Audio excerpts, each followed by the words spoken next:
Баршаларыңызға қайырлы күн. Бүгін сіздермен талшын. Ұлыстың ұлы күні наурыз мерекесін дәл осы наурыз көжесіз елестету қиын. Бұл наурыз көжені Қазақстанның әр өңірінде әртүрлі әдіспен дайындап жатады. Мен де бүгін өз әдісіммен жасап бөлістім. Міндетті түрде жасап көріңіздер. Егер менің рецепттерім ұнаса, каналыма тіркеліп, лайк басып, қоңырау белгісін басып қойыңыздар. Қажет заттарды төменде жазып қалдыратын боламын.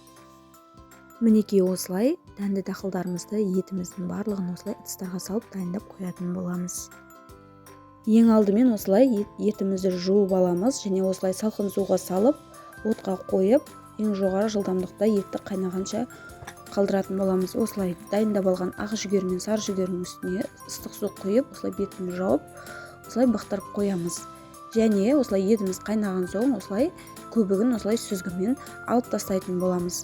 Енді осылай еттің сорпасынан осылай ыдысқа салып алған қортымыздың үстіне еттің сорпасын құйып осылай қалдыратын боламыз. Және осылай етіміз 1,5-2 сағат көлемінде пісетін болады. Етімізді осылай піскен соң сүзіп, бөлме температурасында осылай етімізді сүзіп алып қоятын боламыз. Және осылай бақтырып қойған жүгерлеріміздің суын төгіп, жақсылап жуып, еттің сорпасына ақ жүгері мен сары жүгеріні осылай салатын боламыз.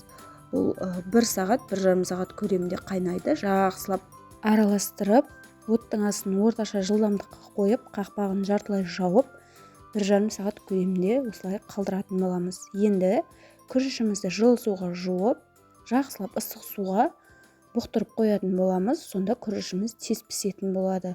Осылай 1,5 сағат өткен соң күрішті салатын боламыз. Жақсылап араластырамыз. Дәміне қарай тұз салатын боламыз. Одан соң осылай күрішіміз піскен соң тары салатын боламыз. Тарыны ең соңында саламыз, өйткені ол 5 минут көлемінде пісетін болады. Тарыны жақсылап жуып аламыз. Осылай үстінен салып қайнататын боламыз. Енді бөлме температурасында суыған етімізді турап үстінен осылай қосатын боламыз. Мінекей осылай біздің көжеміз дайын болды. Өте керемет болып шықты. Енді мінекей осылай ыдысымызға құйып алдық. Жақсылап одан соң үстінен алдын ала езіп алған құртымыздан құямыз. Менде қолдың айраны.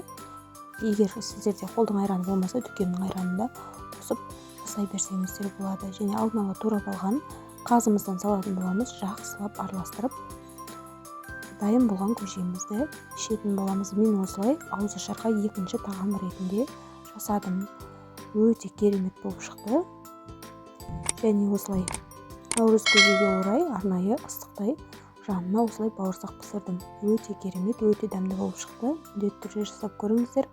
Егер менің рецепттерім ұнаса, каналыма тіркеліп, лайк басып, қоңырау белгісін басып қойыңыздар. Сіздермен болған талшын, астарыңыз дәмді болсын.